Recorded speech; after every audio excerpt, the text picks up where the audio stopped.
kon wanin waratin kon tintere wika gambela gona jen wo bana let kel ka kwaranda na pai kwany ne Dr. Galwaruan ban tin kon tin wanko kon tin chana jeke bej ko korgam ne bar ban je gorun wo baka yi ngach ka ngada je en wo jen ngaje ka latin kono gor kon ke shio bana kum bana je yar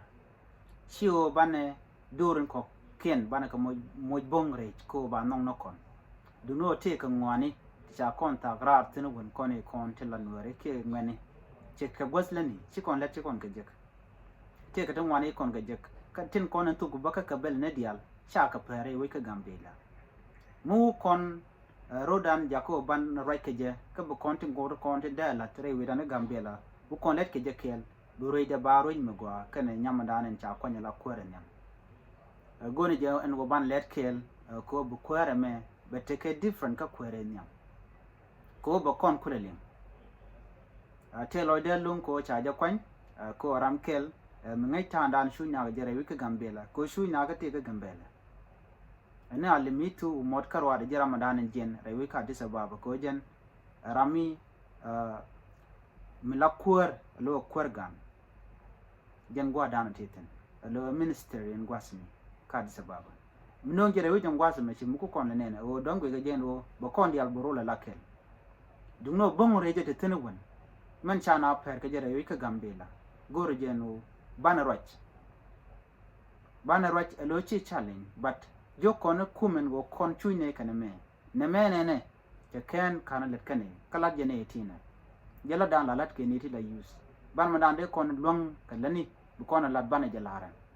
bu kon let ke jekel ko be gambela ba wonyam anyo gradul gorka la dul gor tele ka mensual ke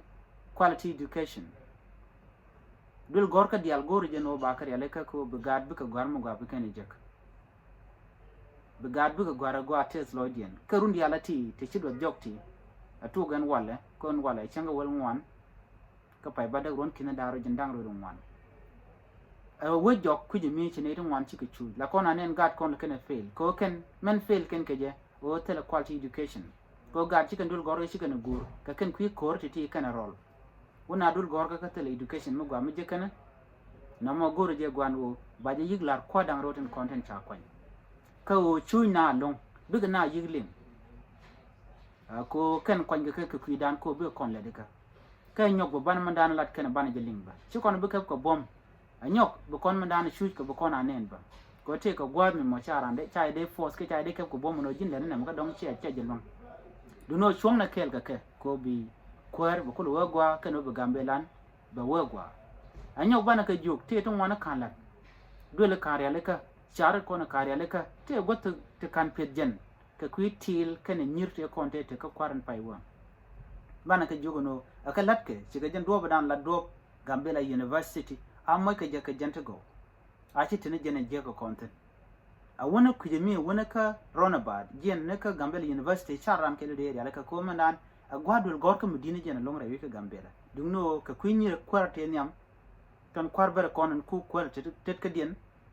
kan lo tal mi kana lat kan wore ke gwal baga ni ulan kai lo bana je indicate bo gwal ma chogwa ala di mana kon gari tak tiak lat kan woke ke kenying development ka shiga tijja chana let kel ko be gambelan bo nyam chana let kel ka kwaranda na pai kwany ni Dr. Galwaruan jel chana goro no bu kon lok anyog miti ka ideas te de kon ka tup kon la ka tup ko do mo gwa man let ke je kel ka be let ka kon kel bane dungno ngai neje en go wan jen che yena kon war karodan yena na kon dia kon de kon tin la jigembel kon dia ko ngai kon to kon ko do dang de kana islander te tere we ka Gambela ene jam na kel ka chom na kel ene wech Gambela won yam kan wore ka won yam ya tema